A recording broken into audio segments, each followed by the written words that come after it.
नमस्कार,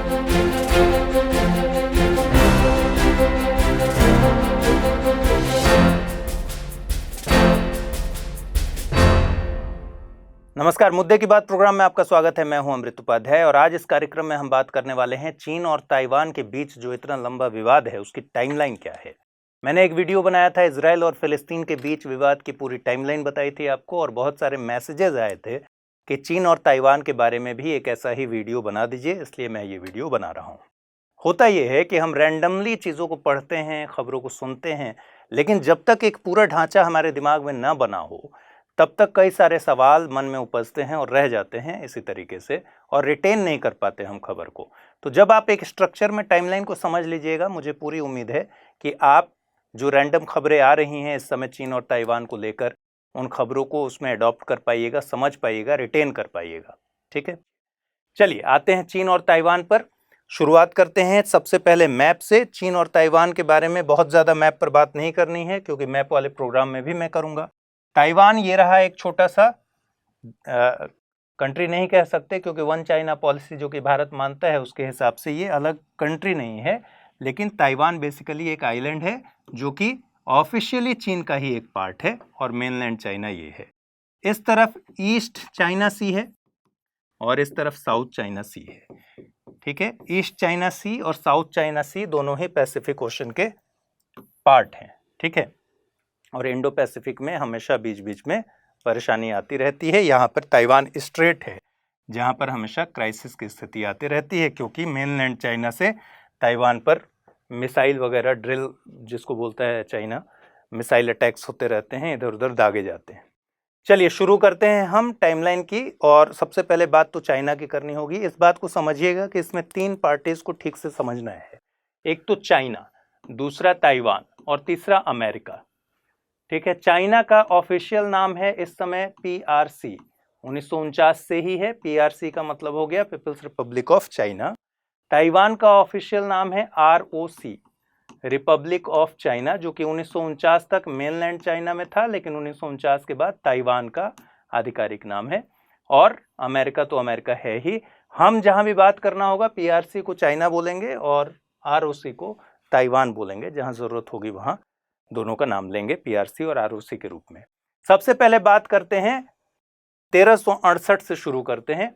1368 से 1644 तक मेनलैंड चाइना में मिंग राजवंश का शासन था और अलग से ताइवान नाम की कोई चीज उस समय नहीं थी। चीज यही थी बस कि ताइवान एक आइलैंड था और उस पर लोग आते जाते रहते थे। मिंग राजवंश से भी कई लोग आते जाते रहते थे। उस पर चीन का कोई अधिकार नहीं था, मेनलैंड का कोई अधिकार नहीं था। 1644 से 1911 तक यहाँ किंग राजवंश का शासन आया। और राजवंश का शासन का मतलब क्या हुआ कि एक साथ पूरे देश में कब्जा नहीं होता था, अलग अलग जगहों पर शासन चलता था, लेकिन मेजॉरिटी में किंग राजवंश चीन के मेनलैंड पर शासन कर रहा था। और ये मंचू आक्रमणकारी थे जिन्होंने किंग राजवंश की स्थापना की थी। ठीक है, तो किंग राजवंश के समय में 1683 में ताइवान के पश्चिमी और उत्तरी इलाकों पर किंग राजवंश के लोगों ने कब्जा कर लिया। पश्चिमी और उत्तरी का मतलब क्या हुआ है, तो पूरा कोस्ट ही ये वाला पश्चिमी हो गया और ये वाला उत्तरी हो गया। तो इस इलाके पर किंग राजवंश ने 1683 में अपना कब्जा किया, लेकिन पूरा प्रोविंस घोषित किया गया ताइवान को कब, 1885 में जाकर। ठीक है, 1885 में ताइवान को किंग राजवंश का प्रोविंस घोषित किया गया। ये बात है 1885 की। लेकिन 1683 में ही पश्चिमी और उत्तरी इलाकों पर किंग राजवंश का कब्जा हो चुका था। तो आप मान सकते हैं कि 1683 से मेनलैंड चाइना का संबंध बन गया ताइवान पर कब्जे वाला संबंध। ठीक है, चलिए अब ताइवान के अस्तित्व की बात कर लीजिए। एक बात तो आप एकदम समझ गए होंगे कि ताइवान शुरू से ही मेनलैंड चाइना का पार्ट नहीं रहा है। किंग राजवंश से बात शुरू हुई है। ठीक है, 1683 से बात शुरू हुई है और 1885 में प्रोविंस घोषित हुआ है आधिकारिक तौर पर किंग राजवंश का। लेकिन 1500 के आसपास जब यूरोपियन सेलर्स यहाँ से गुजरते थे तो इस आइलैंड पर रुका करते थे।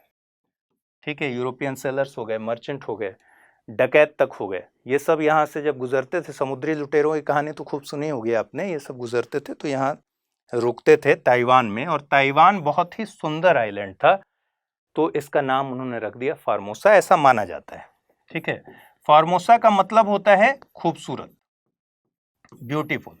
तो फार्मोसा आइलैंड ही इसका पुराना नाम है। ठीक है, ताइवान को पहले फार्मोसा आइलैंड बोलते हैं। अब 1624 के आसपास यहाँ डच कॉलोनी बसी। डच कॉलोनी मतलब डच चले आए और उन्होंने अपना उपनिवेश बना लिया। 1624 के ठीक 2 साल बाद स्पेन वाले भी चले आए, लेकिन डचों ने उनको मारकर भगा दिया 1642 में। मतलब स्पेन वालों की दाल यहाँ नहीं गली, डच काफी समय तक यहाँ रहे। ठीक, 1683 में जैसा मैंने बताया किंग राजवंश का यहाँ पर पश्चिमी और उत्तरी इलाकों पर कब्जा हुआ और 1885 में जाकर इसको प्रोविंस घोषित कर दिया गया। किसका? किंग राजवंश का। यानी 1885 में आकर फाइनली ताइवान जो है मेनलैंड चाइना का एक प्रोविंस हो गया। ठीक है, यहां तक आपकी बात एकदम क्लियर हो गई होगी। चलिए, 1885 से मात्र 10 साल किंग राजवंश ठीक से वहां पर सांस ले सका ताइवान में। 1895 में पहला सिनो जापान वॉर हुआ। पहला सिनो जापान वॉर का मतलब, सिनो का मतलब यहाँ है चीन। ठीक है, तो पहला चीन जापान वॉर कब होता है? 1894 से 95। और 1895 में एक संधि होती है, शिमोनोसेकी की संधि। शिमोनोसेकी जापान का एक शहर है और इस संधि के तहत तय होता है कि जापान का ताइवान पर कब्जा हो गया है। क्यों ऐसा हुआ? क्योंकि पहले सिनो जापान में जापान जीत गया, विक्ट्री हुई। तो जापान के जीतने के साथ एक संधि हुई और शिमोनोसेकी की संधि के जरिए 1895 में, यानी 10 ही साल बाद जब प्रोविंस घोषित हुआ था, 10 ही साल बाद ये स्थिति हो गई कि ताइवान मेनलैंड चाइना के हाथ से चला गया और जापान की कॉलोनी बन गई। अब ये जापान की कॉलोनी बेसिकली अगले 50 सालों तक रही, यानी 1945 तक। ठीक है, 1945 तक जापान की कॉलोनी के रूप में, उपनिवेश के रूप में ताइवान रहा। और ये उस समय का मैप है। जापान का एक्सपेंशन इस तरीके का था जिसमें फार्मोसा आइलैंड भी आता था।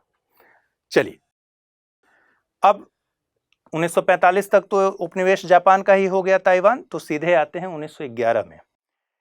किंग राजवंश बना हुआ है चीन में। 1911 के आसपास चीनी क्रांति होती है और चीनी क्रांति के बाद सन यात सेन, जिनको कहते हैं modern father of modern China, ठीक है, फादर ऑफ मॉडर्न चाइना सन यात सेन ये हैं। इनका बहुत बड़ा रोल है आधुनिक चीन को बनाने में। किंग राजवंश को इन्होंने उखाड़ फेंका और 1912 में आरओसी की स्थापना हो गई, रिपब्लिक ऑफ चाइना।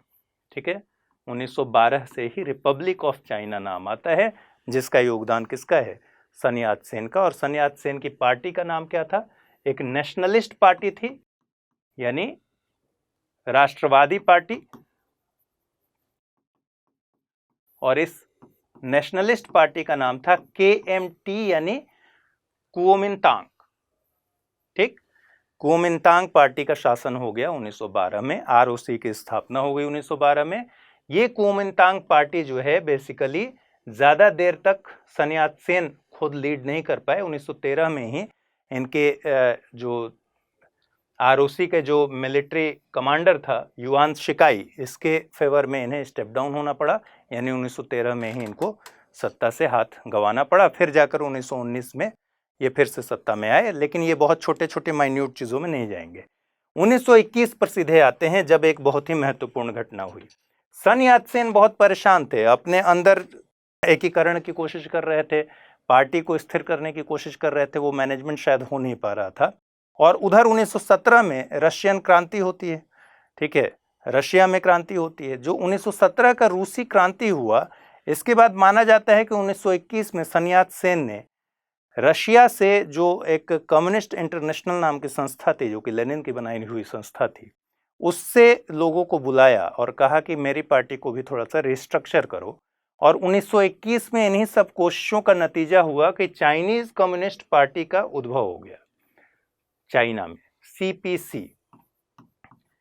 इसके बहुत ही महत्वपूर्ण नेता हुए माओ त्से तुंग, माओ जेदांग जिसको बोलते हैं।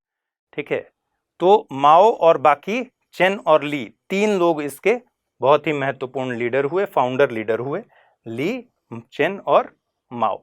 ठीक है, माओ का नाम सबसे ज्यादा आपने सुना होगा। तो 1921 में CPC बन गया, कम्युनिस्ट पार्टी ऑफ चाइना, और KMT दोनों मिलकर एक यूनाइटेड फ्रंट बन गए 1921 में चीन में, ठीक है। लेकिन 1925 तक सन यात सेन की मौत हो गई। अब 1925 में जैसे ही सन यात सेन की मौत हुई, चांग काई शेक नाम के व्यक्ति जो कि KMT में बहुत ही प्रभावी थे, उन्होंने मोर्चा संभाल लिया और CPC के साथ उनका मतभेद बहुत ही जबरदस्त हो गया। तो 1927 तक तो ये यूनाइटेड फ्रंट चलता रहा, लेकिन 1927 में ये दोनों अलग अलग हो गए, मतलब CPC अलग और KMT अलग, ठीक है। तो CPC की कमान है माओ के हाथ में, ठीक है, और KMT सन यात सेन की मौत के बाद एक बहुत ही इंपॉर्टेंट आदमी चांग काई शेक के हाथ में। असली जो KMT को प्रभावशाली बनाया वो बेसिकली चांग काई शेक ने बनाया था, बहुत ही ताकतवर व्यक्ति थे। चलिए अब देखिए 1925 में जब सन यात सेन की मौत हो गई, 1927 में दोनों अलग अलग हो गए, यानी यूनाइटेड फ्रंट टूट गया। तो 1928 में एक और महत्वपूर्ण घटना होती है कि चीन को मान्यता मिलती है पहले किसी भी देश के द्वारा, और वो पहला देश कौन सा है? वो पहला देश है अमेरिका। अब आप समझ रहे होंगे चीन को मान्यता का मतलब क्या है? ROC को मान्यता, रिपब्लिक ऑफ चाइना को मान्यता, क्योंकि 1911-12 में क्या हुआ था? 12 में कहा गया कि रिपब्लिक ऑफ चाइना है ये, ठीक है। राजवंश का खत्म हुआ, Republic of China nationalist party ने एस्टेब्लिश किया, और इसको अमेरिका पहला देश था जिसने मान्यता दी थी 1928 में। 1928 में मान्यता जब दी ROC को, तो यहां पर कौन बैठा हुआ है? KMT बैठा हुआ है। KMT लीड कर रहा है, ठीक है। KMT के लीड में चीजें चल रही हैं, और KMT का कौन प्रमुख है?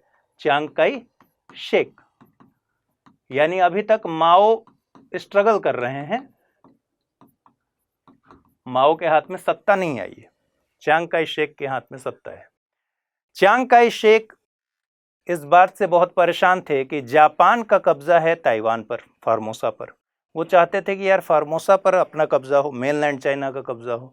चांग काई शेक पहुंच गए 1943 में ब्रिटेन के प्रधानमंत्री से मिलने और अमेरिकन प्रेसिडेंट से मिलने, और वहां 1943 में हुआ कायरो घोषणा पत्र, कायरो डिक्लेरेशन आया, ठीक है। ब्रिटेन के प्रधानमंत्री और अमेरिका के प्रेसिडेंट से मिलने के बाद कायरो डिक्लेरेशन आया, जिसमें कहा गया कि ROC Republic of China Formosa को रिस्टोर कर लेगा। क्यों ऐसा कहा गया? क्योंकि द्वितीय विश्व युद्ध चल रहा था, और 1943 के आसपास तक ये जो धड़ा था UK USA वाला, ये बहुत ज्यादा मजबूत होते जा रहा था, और तय माना जा रहा था कि ये लोग जीतने की स्थिति में आ जाएंगे। फिर 1945 में जब अल्टीमेटली जापान हार गया द्वितीय विश्व युद्ध में, तो एक और डिक्लेरेशन हुआ जिसको बोलते हैं पोट्सडैम का डिक्लेरेशन। पोट्सडैम डिक्लेरेशन भी सेम इन्हीं लोगों के बीच था। बेसिकली क्या हुआ, कायरो में ये बोला गया था कि रिस्टोर कर लिया जाएगा ROC द्वारा फार्मोसा को, और पोट्सडैम में कहा गया कि ROC, USA और UK तीनों ने मिलकर कहा कि भाई जापान अनकंडीशनल सरेंडर कर दे, अनकंडीशनल सरेंडर करके ताइवान पर जो कब्जा है और बाकी द्वीपों पर जो कब्जा है उसको भूल जाए, उसको छोड़ दे, ठीक है। ये तस्वीर उसी समय की है, डिक्लेरेशन के समय में, जिसमें इसमें आप देख रहे हैं एक व्यक्ति जो सबसे प्रभावशाली KMT के व्यक्ति हैं, ये हैं चांग काई शेक, ये हैं रूजवेल्ट, और ये हैं विंस्टन चर्चिल जो ब्रिटेन के प्रधानमंत्री हैं, ये US के प्रेसिडेंट रूजवेल्ट, ठीक है। चलिए, और ये बहुत ही इंपॉर्टेंट व्यक्ति माओ, जिनकी चर्चा अब आने वाली है। तो हम पहुंच गए हैं 1945 के पोट्सडैम डिक्लेरेशन के तक, ठीक है। अब पोट्सडैम डिक्लेरेशन में ये तय हो गया कि जापान भाई अनकंडीशनल सरेंडर कर दे, लेकिन आधिकारिक रूप से जापान से साइन कराया जाएगा। कब कराया जाएगा? सैन फ्रांसिस्को की पीस ट्रीटी में, वो हम आगे देखेंगे, ठीक है। 1946 में, 1945 में चांग काई शेक साहब अपना ताइवान पर कब्जा कर लिए, ठीक है, रिस्टोर कर लिए। लेकिन 1946 में गृह युद्ध बहुत तेज हो गया चाइना में, और 1946 से 1949 तक गृह युद्ध यहाँ बहुत, सिविल वॉर जिसको कहते हैं, बहुत ही सघन रहा, ठीक है, बहुत ज्यादा रहा। बेसिकली 1927 के बाद ही गृह युद्ध की स्थिति बन गई थी और ये धीरे धीरे गृह युद्ध चलता रहा, सिविल वॉर चलता रहा। लेकिन 46 से 49 के बीच में ये सबसे ज्यादा तेज हुआ, सबसे ज्यादा सघन रहा। गृह युद्ध किसके किसके बीच में? कौन दो पार्टियां थी भाई? केएमटी और सीपीसी, मतलब एक तरफ कम्युनिस्ट पार्टी और एक तरफ नेशनलिस्ट पार्टी कुओमिंतांग। ठीक है, 1949 में बेसिकली सीपीसी गृह युद्ध में विजयी हुई और सीपीसी के जीतने के साथ ही माओ सत्ता के सबसे मजबूत आदमी बनकर आए और सत्ता पर उन्होंने कब्जा कर लिया। बेसिकली क्या हुआ? सीपीसी का कब्जा हो गया आरओसी पर, यानी कम्युनिस्ट पार्टी सरकार में आ गई, रिपब्लिक ऑफ चाइना, जो कि मेनलैंड चाइना है, ये ध्यान रखिएगा। केएमटी अब क्या करे? चियांग काई शेक साहब क्या करें? उनके पास एक ही विकल्प बचा था, 4 ही साल पहले जाकर ब्रिटेन और अमेरिका से मिलकर ताइवान पर कब्जा छुड़वाए थे जापान से, वही एक जगह बची थी भागने के लिए। तो भागकर जल्दी से ताइवान पहुंचे अपने बहुत सारे समर्थकों के साथ। और कहा जाता है कि उस समय चीन की अपनी नौसेना की हैसियत इतनी ज़्यादा नहीं थी, वरना माओ उसी समय निपटा देते केएमटी को, मतलब चियांग काई शेक को, लेकिन वहां तक पहुंच नहीं पाए। ठीक है, तो सरवाइव कर गए। केएमटी ताइवान रवाना हुआ, केएमटी ताइवान में सरवाइव करने लगा। अब संकट ये हुआ कि केएमटी ताइवान में जाकर केएमटी ने कहा कि ये है आरओसी, असली आरओसी है, रिपब्लिक ऑफ चाइना। इधर मेनलैंड चाइना पर माओ साहब ने कब्जा जमा लिया है और माओ कह रहे हैं कि आरओसी ये है। लेकिन माओ की पार्टी में बहुत सारे लोगों ने कहा कि भाई नाम चेंज कर दीजिए, क्यों इतना कंफ्यूजन है। इसका नाम कर दिया गया PRC, people's republic of China. यानी अब दो बातें हो गई, मेनलैंड चाइना बन गया PRC, people's republic of China, और आरओसी जो पहले मेनलैंड चाइना था वो अब आरओसी पहचान बन गया ताइवान का। ताइवान में शासन रहा केएमटी का और यहां शासन कम्युनिस्ट पार्टी का, एक दलीय पार्टी का हो गया। ठीक है, चलिए, इस बीच में एक और घटना हुई ताइवान से संबंधित। उस घटना को कहते हैं 228 नरसंहार की घटना। ठीक है, अब ये 228 नरसंहार की घटना क्या है? बेसिकली 28 फरवरी का दिन था, ठीक है, 1947 की बात है। ठीक, इस समय 1947 की बात है, तो बेसिकली ताइवान पर किसका कब्जा था? केएमटी का। और मेनलैंड चाइना पर किसका कब्जा था? केएमटी का। दोनों जगह केएमटी था, क्योंकि 1949 में जाकर माओ ने मेनलैंड चाइना पर अपना कब्जा जमाया। ठीक है, तो हुआ ये कि वहाँ ताइवान में टोबैको बेचने पर पाबंदी थी, टोबैको खरीदने पर भी पाबंदी थी, बेचने पर भी पाबंदी थी। एक विडो महिला टोबैको बेचते हुए पकड़ा गई, और जब पकड़ी गई तो फिर वहाँ के जो टोबैको ब्यूरो के मेंबर्स थे, उन लोगों ने उनके साथ पिटाई कर दी। पिटाई के विरोध में बहुत सारे लोग जमा हो गए। बहुत सारे जब लोग जमा हुए तो इसी तनातनी में इधर से फायरिंग हुई, अधिकारियों की तरफ से फायरिंग करवा दी गई और एक व्यक्ति की मौत हो गई। ये विवाद भड़क उठा, इतना भड़का कि अगले कुछ दिनों में हजारों लाखों लोग रोड पर आ गए। एक मार्च निकाला गया, टोबैको ब्यूरो था उसकी तरफ, और उस मार्च में जाते हुए उस ब्यूरो को लोगों ने घेर लिया। ये तस्वीर उसी की है। और आगजनी हुई, खूब सारे उपद्रव हुए और फिर से शासन की तरफ से फायरिंग कर दी गई और बहुत सारे लोग मारे गए। ठीक है, इसी को कहते हैं 228 नरसंहार की घटना। और इस पूरे दौर के बाद 38 सालों के लिए वहां मार्शल लॉ लग गया, यानी ताइवान 1987 तक। और ये इंसिडेंट एक दिन का नहीं है, एक दिन तो नरसंहार की घटना हो गई, वो टोबैको वाला मामला हो गया। इसके बाद लगातार शासन के बीच में और लोगों के बीच में विवाद चलता रहा, फायरिंग होती रही, कई सारे लोग मारे गए। माना जाता है कि 20,000 से ज़्यादा लोग इस पूरे घटनाक्रम में मारे गए। 38 साल तक मार्शल लॉ लगा रहा और इस पूरे घटनाक्रम को कहते हैं व्हाइट टेरर की घटना। ठीक है, तो मार्शल लॉ कब लगा रहा? 1987 में जाकर ताइवान से मार्शल लॉ खत्म हुआ। और मार्शल लॉ का मतलब है कि आप नई पार्टी नहीं बना सकते, कोई भी पब्लिकेशन नहीं कर सकते, मतलब अखबार निकालना तो भूल जाइए। ठीक है, तो बहुत ज़्यादा रेस्ट्रिक्टेड रहा है ताइवान, और केएमटी ने वहाँ जमकर अत्याचार किया है। जिन लोगों को लगता है बहुत ज़्यादा कि केएमटी का शासन वहाँ बहुत उदार था, ऐसा नहीं था, बहुत ज़्यादा अत्याचार किया गया है। हजारों की तादाद में लोग मारे गए हैं।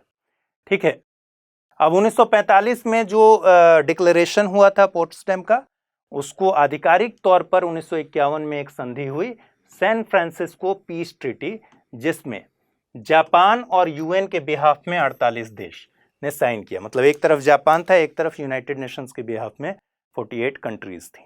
ठीक है, उन लोगों ने साइन किया। अब इसमें मजेदार बात क्या है कि इसमें चीन को बुलावा नहीं भेजा गया, क्योंकि दुनिया उस समय कंफ्यूज थी कि चीन है कौन सा, आरओसी चीन है या पीआरसी चीन है, मतलब माओ वाला चीन है या फिर चियांग काई शेक वाला चीन है। ठीक है, तो चीन को बुलावा नहीं भेजा गया। इसका टेक्निकल मतलब ये हुआ कि सैन फ्रांसिस्को की जो पीस ट्रीटी थी उसके जरिए ये कर दिया गया कि भाई जापान ने आधिकारिक तौर पर हाथ जोड़ लिया कि मैं यहाँ से जा रहा हूँ, मैंने साइन कर दिया है। जापान से तो सरेंडर करा दिया गया, लेकिन सौंपा किसको जाए ये तय नहीं हुआ 1951 में। ठीक है, तो क्यों? क्योंकि चीन को बुलावा नहीं भेजा गया था। अब यहीं से विवाद शुरू होता है माओ के बीच में और चियांग काई शेक के बीच में। ठीक है, देखिए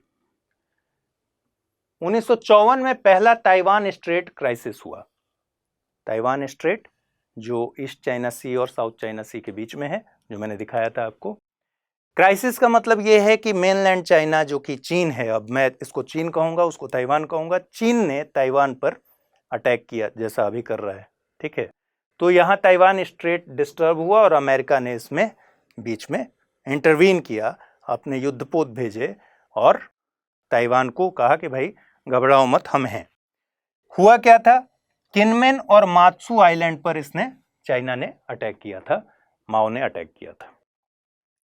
इसी की वजह से 1954 में एक एक्ट आया, एक ट्रीटी हुई जिसको बोलते हैं SAMDT, सिनो अमेरिकन म्यूचुअल डिफेंस ट्रीटी 1954। ठीक है, किसके किसके बीच में हुआ? ताइवान और यूएसए के बीच में, जो कि 3 मार्च 1955 से प्रभावशाली है। और अमेरिका ने कहा कि अगर चाइना तुम पर इन्वेजन करेगा, अगर चाइना का इन्वेजन ताइवान पर होता है तो वो चुप नहीं बैठेगा और भरपूर तरीके से रक्षा करेगा ताइवान की। ठीक है, चलिए 1958 में इसी तरीके का सेकंड ताइवान स्टेट क्राइसिस हुआ। स्टेट क्राइसिस का मतलब समझिए गए कि उसमें अटैक करता था और फिर अमेरिका इंटरवीन करता था बीच में। 1960-61 में एक महत्वपूर्ण बात यह हुई कि सोवियत संघ, जिसके लाइन पर यहाँ कम्युनिस्ट पार्टी बनी हुई थी चाइना में, चीन में, सोवियत संघ द्वारा चीन से साइंटिफिक और टेक्निकल एडवाइजर्स की वापसी करा ली गई और चीन को मिलने वाली सारी मदद खत्म कर दी गई, क्योंकि इससे 5 साल पहले से ही एक बहुत ही महत्वपूर्ण बात जानिए कि यूएसएसआर और चाइना, ऐसे आपको लगता होगा कि यूएसएसआर में भी कम्युनिस्ट पार्टी थी, यहाँ भी कम्युनिस्ट सरकार थी, तो दोनों के बीच बड़ा मधुर संबंध होगा, लेकिन ऐसा था नहीं। चीन और यूएसएसआर एक दूसरे को आंख दिखाते रहते थे। हालांकि यूएसएसआर की हैसियत उन दिनों बहुत बड़ी थी, चीन उस समय उतना ताकतवर नहीं था। तो 1960-61 तक आते आते ये स्थिति बन गई कि सोवियत संघ ने अपने जो टेक्निकल एडवाइजर्स थे, साइंटिफिक एडवाइजर्स थे, वहां से वापस बुला लिए और कहा कि अब मैं तुमको मदद नहीं करूंगा। 1969 में इतनी खराब स्थिति हो गई कि बॉर्डर पर चीन और सोवियत संघ के सेना के बीच संघर्ष हो गया। ठीक है, और यही एक बहुत ही महत्वपूर्ण पॉइंट है जहां से अमेरिका का पूरा रुख, अमेरिका की पूरी पॉलिसी ताइवान और चीन को लेकर बदल गई। कैसे बदल गई? 1969 में चीन और सोवियत के बीच जब सेना संघर्ष हुआ, चीन सीधे सीधे यूएसएसआर का दुश्मन हो गया। अमेरिका और यूएसएसआर के बीच में कोल्ड वार की स्थिति थी, तो अमेरिका का दुश्मन सोवियत संघ और चीन का दुश्मन सोवियत संघ। ठीक है, तो दुश्मन का दुश्मन दोस्त, यानी अमेरिका ने अपना रुख बदला चीन को लेकर और कहा कि अब हम चीन से दोस्ती निभाएंगे, क्योंकि चीन ने यूएसएसआर से दुश्मनी साध ली है। ठीक है, अचानक से हुआ। रिचर्ड निक्सन उस समय अमेरिका के प्रेसिडेंट थे 1969 में, और उन्होंने एक डॉक्ट्रिन दिया, रिचर्ड निक्सन डॉक्ट्रिन, जिसको आम बोलचाल में निक्सन डॉक्ट्रिन बोलते हैं। और उन्होंने कहा कि भाई ताइवान स्ट्रेट में रेगुलर पेट्रोलिंग की जरूरत नहीं है अमेरिका की, तो हम रेगुलर पेट्रोलिंग खत्म कर दें। उसके पहले अमेरिका क्या करता था? रेगुलर पेट्रोलिंग किया करता था, चीन को आंख दिखाता रहता था कि कुछ करोगे तो यहीं घूम रहे हैं। अब वो स्थिति खत्म हो गई। इन्होंने सॉफ्ट रुख अपना लिया 1969 में। 1971 में एक बड़ा ही इंपॉर्टेंट मुद्दा है, पिंग पोंग डिप्लोमेसी कहते हैं। 1971 के पिंग पोंग डिप्लोमेसी को पढ़िएगा तो आपको ताज्जुब होगा कि अमेरिका की विदेश नीति और चीन की विदेश नीति में पिंग पोंग डिप्लोमेसी का इतना बड़ा हाथ है। पिंग पोंग का मतलब, ping pong basically table tennis को बोलते हैं, ठीक है, टेबल टेनिस के खेल को पिंग पोंग बोलते हैं। तो क्या हुआ कि 1971 में जापान में नगोया में एक वर्ल्ड टेबल टेनिस चैंपियनशिप चल रहा था। इस चैंपियनशिप के दौरान यूएस का एक खिलाड़ी चाइना वाले खिलाड़ियों की बस में सवार हो गया और उतने देर की राइड उसने ले ली। अब इस राइड का असर यह हुआ कि अचानक से चीन ने यूएसए की टीम को अपने यहां इनवाइट किया, ठीक है, और अमेरिकन सरकार ने मान भी लिया। जब यूएसए की टीम को चीन ने इनवाइट किया तो फिर उसका परिणाम यह हुआ, मजेदार बात है कि फिर यूएसए ने भी चीन वाले टीम को अपने यहां इनवाइट किया। अब अचानक से ऐसा रुख चेंज हुआ कि यूएन की सदस्यता चीन को मिल गई। चीन को मतलब मेनलैंड चीन को, माओ वाले चीन को, और आरओसी को विड्रॉ करना पड़ा, रिपब्लिक ऑफ चाइना यानी कि ताइवान को विड्रॉ करना पड़ा। इससे पहले की स्थिति क्या है, 1945 में जब संयुक्त राष्ट्र बना, 1945 से आरओसी, आपको पता है 1928 में किसको मान्यता दी थी अमेरिका ने? आरओसी को, रिपब्लिक ऑफ चाइना को। 1945 में जब द्वितीय विश्व युद्ध खत्म हुआ, यूएन बना, उस समय आरओसी का मतलब क्या था? Mainland China. तो आरओसी बेसिकली यूएन का मेंबर बन गया और यूएनएससी का मेंबर था, सिक्योरिटी काउंसिल, ठीक है। 1971 तक Taiwan United nation security council का मेंबर था, सुरक्षा परिषद का स्थायी सदस्य में था। लेकिन 1949 में आरओसी का मतलब क्या हो गया? ताइवान हो गया। तो 1949 से लेकर 1971 तक यूनाइटेड नेशंस में आरओसी की ही मान्यता चली और वो आरओसी का मतलब समझा गया ताइवान को।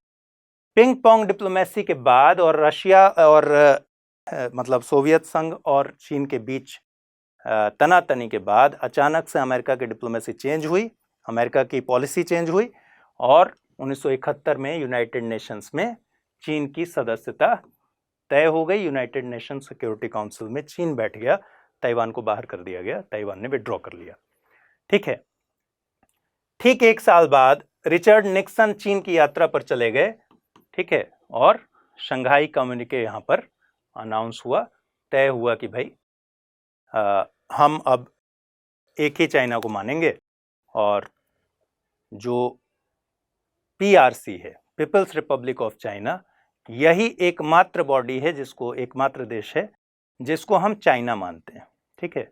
मतलब पीआरसी से ही दुनिया भर के सभी रिलेशंस, ग्लोबल जो रिलेशंस हैं, दुनिया पीआरसी को मानेगी।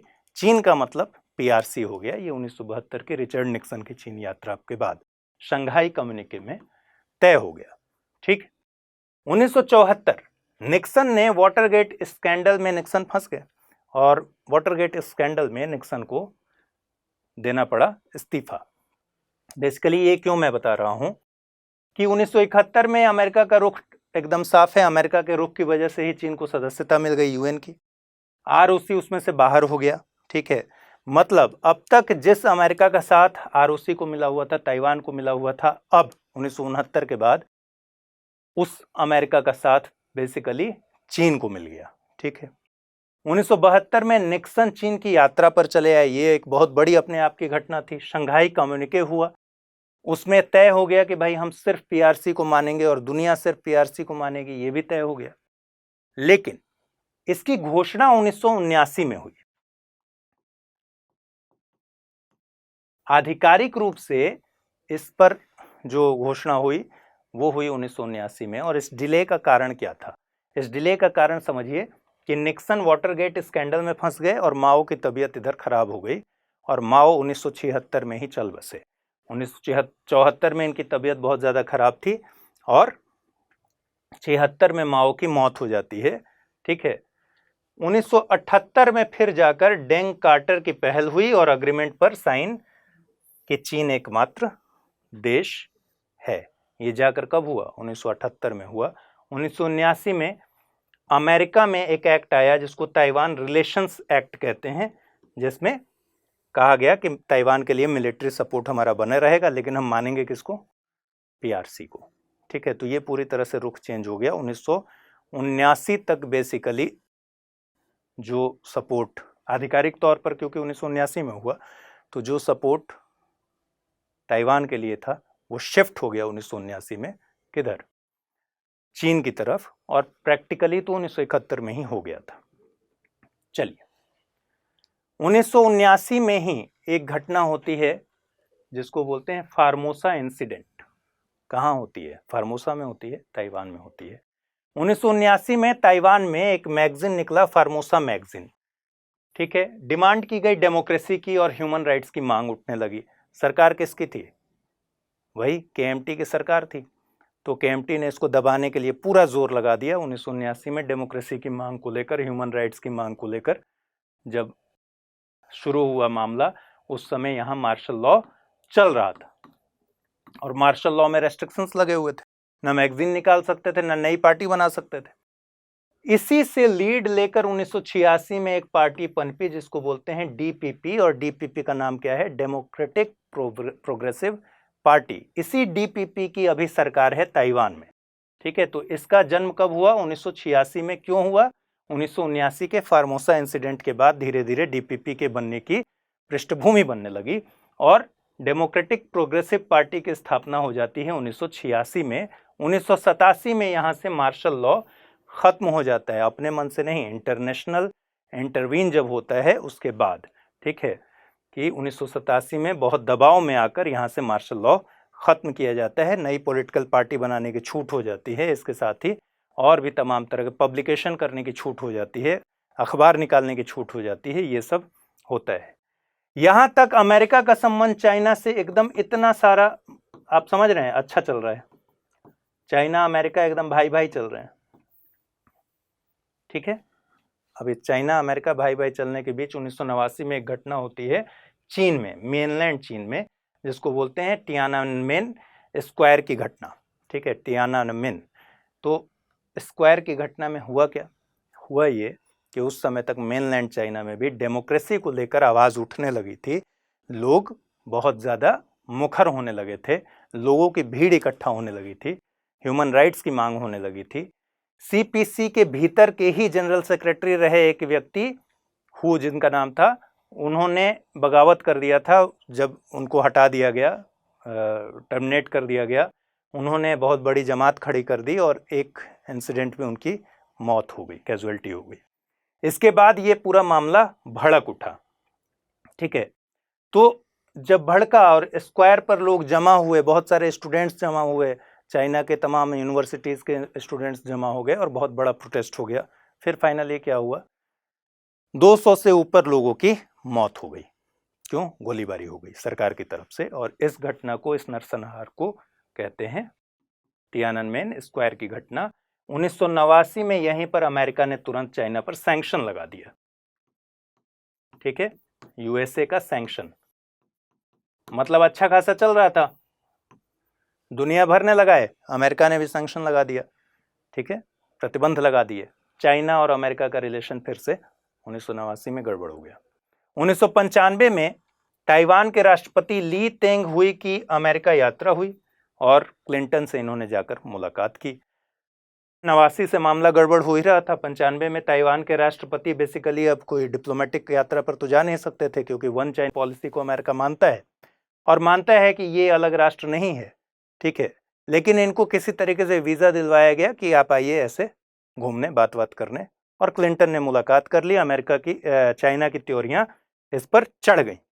ठीक है, अब चीन संबंध जो आपने बीच में देखा कि 1969 के बाद से अच्छा हुआ था, वो 1989 आते आते तक फिर से चौपट हो गया अमेरिका के साथ।